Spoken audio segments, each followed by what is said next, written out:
பிரியமான சகோதர சகோதரிகளே, இன்றைக்கும் இந்த வீடியோ வழியாய் உங்களை சந்திப்பதில் மிக்க மகிழ்ச்சி.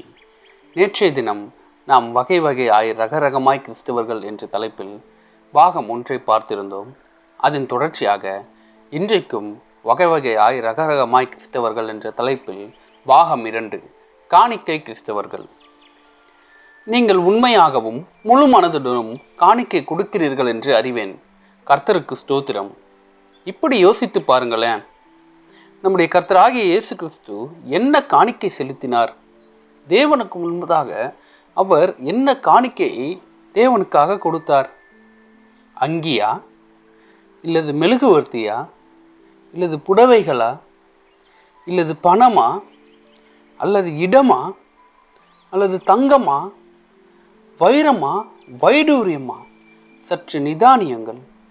எபிரேயர் 10:10 நீங்கள் வாசிக்கும் பொழுது அவர் தன் சரீரத்தை பலியாக ஒப்பு கொடுத்தார். இந்த காணிக்கையினாலே நமக்கு என்ன சம்பவித்தது?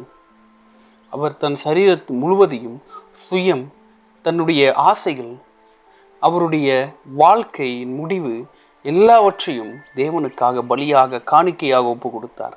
இந்த காணிக்கையினால் நமக்கு என்ன சம்பவிப்பது என்றால், நாம் பரிசுத்தமாக்கப்பட்டிருக்கிறோம்.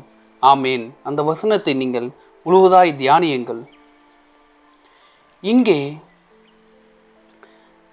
யோவான் எழுதின சுவிசேஷம் 14ஆம் அதிகாரம் 6ஆம் வசனத்தில் அவரே வழி என்கிறார். நாமும் அநேக காணிக்கைகள் கொடுத்து வருகிறோம்.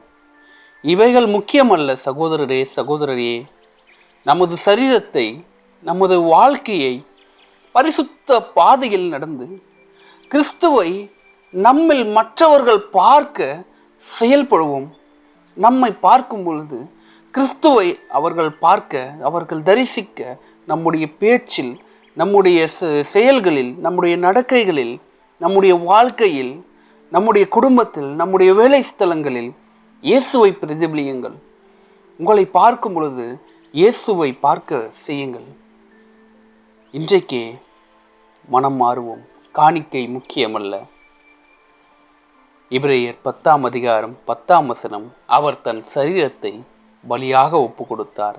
அதனாலே நாம் பரிசுத்தமாக்கப்பட்டிருக்கிறோம். ஆமேன், ஆமேன். நீரே தேவன்